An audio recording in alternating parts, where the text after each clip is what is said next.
Sekjen PSSI bersama salah satu exco PSSI itu mengumpulkan para voter.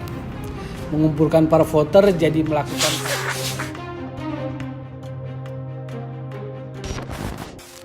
Sintayong menyayangkan aksi penyerangan bus timnas Thailand. Indonesia menghadapi Thailand dalam lanjutan Piala AFF 2022. Laga ini digelar di Stadion Gelora Bung Karno, Senayan, Jakarta Pusat. Tensi tinggi pertandingan sudah terjadi sejak awal peluit dibunyikan. Pertandingan itu pun berakhir imbang sama kuat berkat gol dari Mark Klok lewat titik putih. Sedangkan gol dari Thailand diciptakan oleh kaki Sarang Yoyen. Ada sebuah tragedi yang mewarnai di balik pertandingan semalam. Diketahui terdapat oknum supporter yang melempar sesuatu hingga memecahkan kaca bus yang membawa personel timnas Thailand saat memasuki kawasan SUGBK. Beruntung tidak ada yang terluka dalam insiden tersebut. Pelatih timnas Indonesia Sintayong menyayangkan aksi pelemparan oleh oknum supporter terhadap bus timnas Thailand. Dia mewanti-wanti Indonesia bisa saja kena sanksi FIFA lagi. Sin sadar supporter Indonesia sangat fanatik mendukung tim kesayangannya berlaga. Walau begitu, supporter tetap harus menghargai lawan. Memang saya berterima kasih karena masyarakat dan supporter sangat sayang dengan timnas Indonesia. Harus tahu ini suatu hal yang membahagiakan supporter sendiri datang ke stadion langsung. Tapi kita harus bisa menghargai lawan. Nggak boleh memberi kerugian atau apapun memperlakukan lawan seperti itu. Ucap Sintayong. Lebih lanjut, Sin khawatir aksi anarkis itu bisa berujung hukuman tanpa penonton untuk kesekian kalinya. Selain itu, dia meyakini hal serupa bisa saja terjadi ketika timnas Indonesia bermain tandang. Maka, supporter diminta lebih berhati-hati dan bijak. Dituding khianati Iwan Bule, begini tanggapan Sekjen PSSI. Bung Toel menyebut pertemuan Sekjen PSSI Yunus Nusi dengan salah satu exco PSSI adalah untuk mengumpulkan suara demi mendukung calon ketua umum PSSI lain dalam agenda Kongres Biasa dan Kongres Luar Biasa pada awal tahun 2023. Bung Toel menjelaskan bahwa Sekjen PSSI Yunus Nusi dan exco Juni Rahman mengumpulkan beberapa voters di FX Sudirman di hari yang sama ketika timnas Indonesia menjamu Kamboja untuk mengebosi Muhammad Iryawan alias Iwan Bule.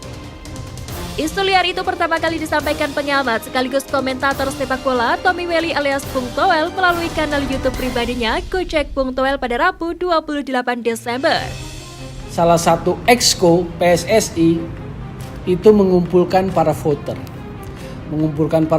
Jadi melakukan kasakusuk, melakukan manuver di belakang atau tanpa diketahui ketua umumnya. Padahal Yunus Nusi pun buka suara terkait tudingan tersebut dengan mengatakan tidak ingin banyak bicara dan memberikan panggung kepada Bung Toel.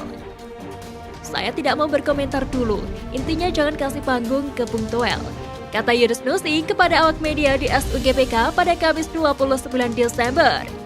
Sebagai informasi, PSSI akan menggelar KLB secepatnya setelah mendapat desakan dari pemerintah, dalam hal ini rekomendasi dari Tim Gabungan Independen Pencari Fakta kasus tragedi Kanjuruhan yang menewaskan setidaknya 135 orang.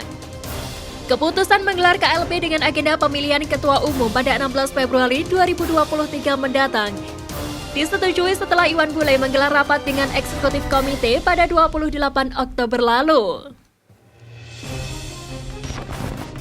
Kapten Timnas Indonesia catatkan rekor bersejarah. Sebelum Piala AFF tahun ini, Fahrudin memang selalu mendapatkan panggilan membela Timnas Indonesia. Dia masuk jajaran pemain elit yang paling sering diandalkan di turnamen 2 tahunan tersebut. Sejauh ini, Fahrudin Arianto telah mencatatkan penampilan di 5 edisi Piala AFF yang berbeda. Momen itu terjadi pada edisi 2012, 2014, 2016, 2018 hingga yang terakhir pada 2020. Dengan kata lain, bek senior asal Klaten, Jawa Tengah itu mencatatkan partisipasinya yang ke-6 di Piala AFF. Bek timnas Indonesia itu pun disandingkan namanya dengan sederet pemain-pemain legendaris di kawasan Asia Tenggara. Kemudian ada satu lagi catatan yang diukir Fahrudin. Saat laga melawan timnas Thailand pada Kamis 29 Desember kemarin merupakan penampilan Fahrudin Arianto yang ke-50 untuk timnas Indonesia. Penampilan 51 caps bersama timnas Indonesia milik Fahrudin telah melewati pencapaian dari legenda timnas Indonesia Nur Alim yang mengantongi 50 caps bersama skuad Garuda. Selain Fahrudin Arianto dan Nur Alim, masih ada beberapa nama yang juga mengantongi catatan caps bersama timnas Indonesia. Dia adalah Jacob Siasale 70 caps, Kainon Waskito 80 caps, Bambang Pamungkas 87 caps, Iswadi Idris 97 caps, Abdul Qadir 111 caps.